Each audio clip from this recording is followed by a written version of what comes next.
제가 이것 때문에 1억을 손해봤어요. 정말 돌이킬 수 없는 시간을 보낼 수도 있기 때문에 학원이든 교습소든 공부방이든 창업을 준비하고 계신다면 오늘 말씀드리는 이 5가지 꼭 확인해 주셔야 합니다. 저처럼 비싼 과외비 내지 마시고요.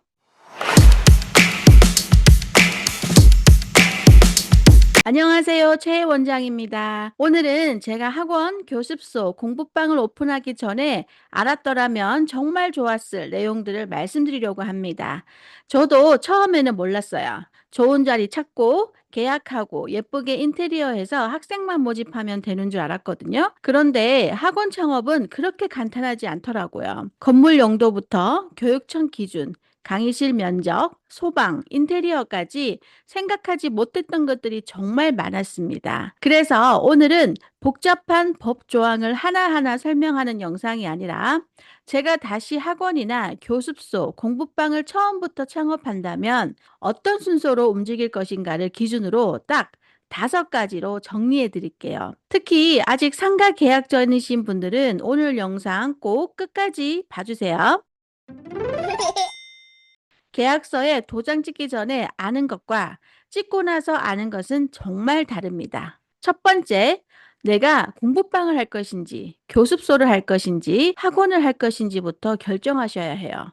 그게 그거 아닌가요? 네, 처음 시작하는 분들은 이렇게 생각하실 수 있습니다. 하지만 엄연히 다릅니다. 내가 어디에서 가르칠 건지, 몇 명을 가르칠 건지, 어떤 형태로 운영할 건지에 따라서 신고 방식이나 시설 기준, 운영 방법이 달라질 수 있어요. 예를 들어 처음에는 학생 몇 명으로 작게 시작할 생각이라 공부방이나 교습소를 생각했는데 생각보다 학생이 빨리 늘어나면 어떨까요?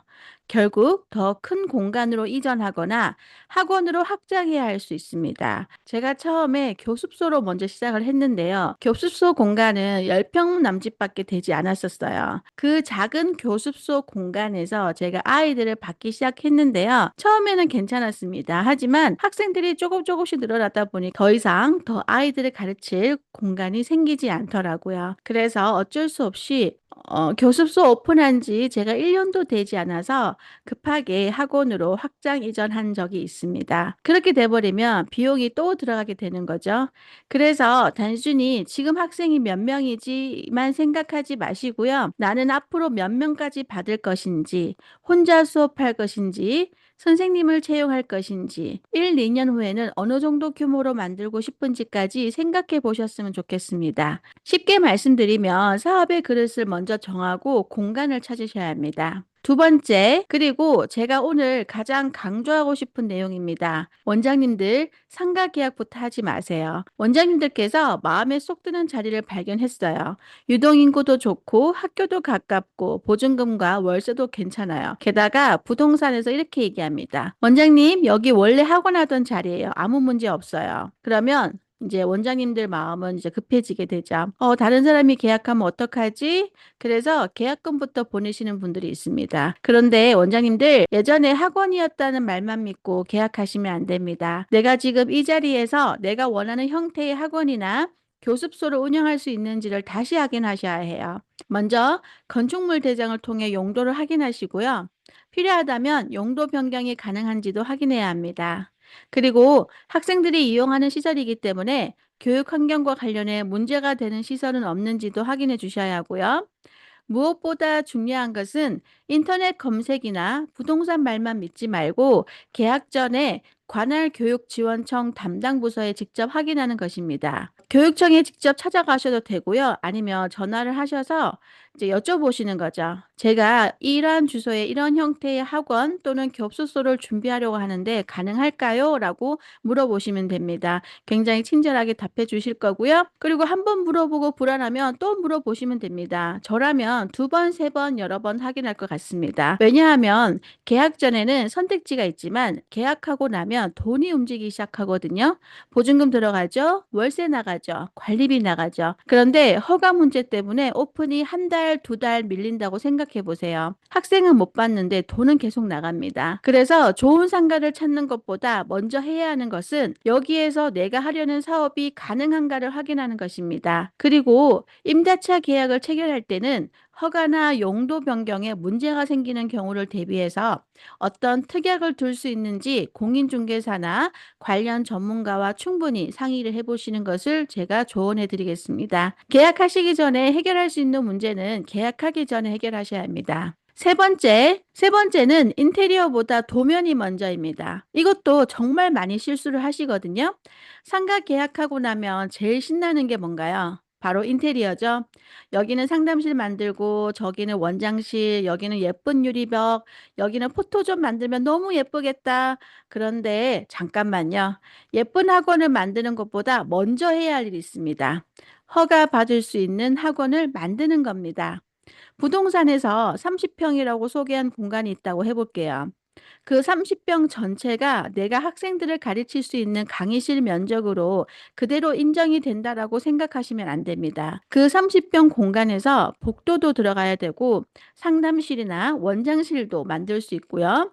벽체와 여러 부대 공간이 생기면서 실제 강의실로 사용하는 면적은 달라질 수 있습니다. 그런데 내가 준비하려는 학원 종류와 지역에서 요구하는 기준을 충족하지 못한다면 어떻게 될까요? 이미 인테리어는 다 했는데 벽을 옮겨야 하는 상황이 생길 수도 있습니다. 그래서 저는 순서를 반대로 하셨으면 좋겠어요. 예쁜 디자인부터 잡는 것이 아니라 허가 기준을 먼저 확인하고 그 기준에 맞춰서 도면을 잡는 겁니다. 도면이 나오면 공사 들어가기 전에 관할교육지원청에 확인해 보시면 됩니다. 관할교육지원청 담당 부서에 가셔서 제가 이렇게 공사하려고 하는데 강의실 면적과 구조에 문제가 없는지 확인하고 싶습니다라고 이 말 한마디만 여쭤보시면 됩니다. 이 한 번의 확인이 수백, 수천만 원의 재공사를 막아줄 수 있습니다. 네 번째, 면적만 보지 마시고요. 동선과 소방, 설비까지 같이 보셔야 합니다. 강의실 크기만 맞춘다고 끝이 아닙니다.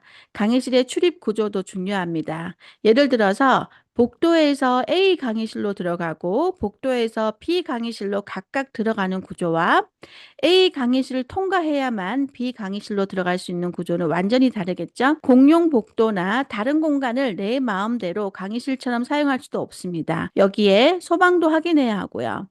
건물과 학원의 조건에 따라서 소화 설비, 감지 설비, 피난 관련 시설, 방염 등 확인해야 할 사항이 달라질 수 있습니다. 인터넷에서 누구는 이렇게 했다더라 말을 그대로 적용하지 마시고요. 내 건물, 내 면적, 내 조건을 기준으로 관계 기관에 확인하셔야 합니다. 그리고 인테리어를 계획할 때 냉난방 같은 설비 공사도 미리 생각하셔야 합니다. 천장과 벽을 예쁘게 다 만들어 놨는데 시스템 에어컨 배관이나 전기 때문에 다시 뜯는 상황이 생기면 정말 아깝잖아요. 디자인보다 허가와 함께 설비, 이 순서를 기억하시면 됩니다. 예쁜 학원은 그 다음에 만들어도 늦지 않습니다. 마지막 다섯 번째. 교육청 등록이 끝났다고 오픈 준비가 전부 끝난 것은 아니죠. 이제 실제 오픈을 위한 행정적인 마무리가 남아 있습니다. 학원이나 교습소라면 필요한 서류를 준비해서 관할교육지원청에 등록 또는 신고 절차를 진행해야 하고 해당되는 현장 확인 등의 절차를 거쳐야겠죠. 이때 필요한 서류나 세부 기준은 운영 형태와 지역, 시점에 따라 달라질 수 있기 때문에 제가 이 영상에서 서류 이름을 전부 외우시라고 말씀드리고 싶지는 않습니다. 오히려 가장 정확한 방법은 간단합니다. 방문하기 전에 담당 기관에 전화해 보세요. 제가 어디에서 어떤 형태로 오픈할 예정인데 현재 필요한 서류를 알려주시겠어요? 라고 여쭤보시면 됩니다. 체크리스트를 만들어서 하나씩 준비하시면 되고요. 그리고 필요한 등록, 신고 절차가 끝났다면 사업자 등록과 보험 등 실제 운영에 필요한 후속 절차를 확인하셔야 하고요. 인터넷이나 CCTV, 간판과 같은 시설도 준비해야 합니다. 간판도 먼저 덜컥 제작하기보다는 사용하려는 명칭에 문제가 없는지 먼저 확인하시는 게 좋겠죠. 결국 학원 창업은 상가 하나 계약하고 인테리어 하면 끝나는 일이 아닙니다. 순서가 정말 중요합니다.